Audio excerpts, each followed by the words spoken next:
مکہ کے لوگ اور عرب کے لوگ آپ کے خلاف بالکل کھڑے ہو گئے اور اسلام اور پیغمبر اسلام کے بارے میں ہر طرف نگیٹیوٹی پھیلانے لگے، تو ظاہر ہے پیغمبر اسلام اللہ تعالیٰ نے اپنے آخری رسول کو بشر کے روپ میں پیدا کیا تھا، انسان کے روپ میں۔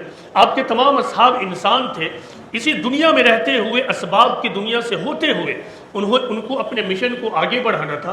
تو جب اس قسم کی نگیٹیوٹی ہوتی تھی تو ظاہر ہے فطری بات ہے ان کے ذہن پر بھی کچھ اثر پڑتا تھا، وہ بھی سوچنے لگتے تھے۔ اس صورتحال کو دیکھتے ہوئے قرآن میں یہ حکم آ گیا کہ فَاصْدَعْ بِمَا تُؤْمَرُ وَأَعْرِضْ عَنِ الْمُشْرِكِينَ إِنَّا كَفَيْنَاكَ الْمُسْتَهْزِئِينَ۔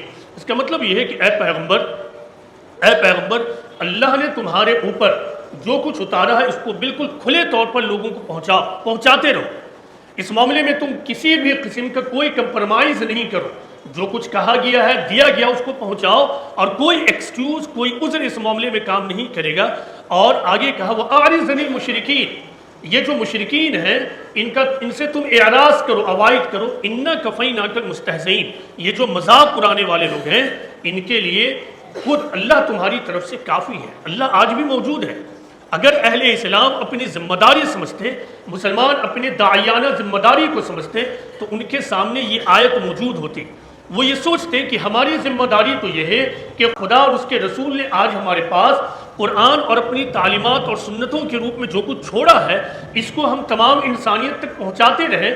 رہ گئی بات ان لوگوں کی جو مذاق اڑاتے ہیں، جو بلیسفیمی کرتے ہیں، جو گستاخ رسول ہیں، تو پھر ایسے لوگوں سے تو خود اللہ نمٹ لے گا۔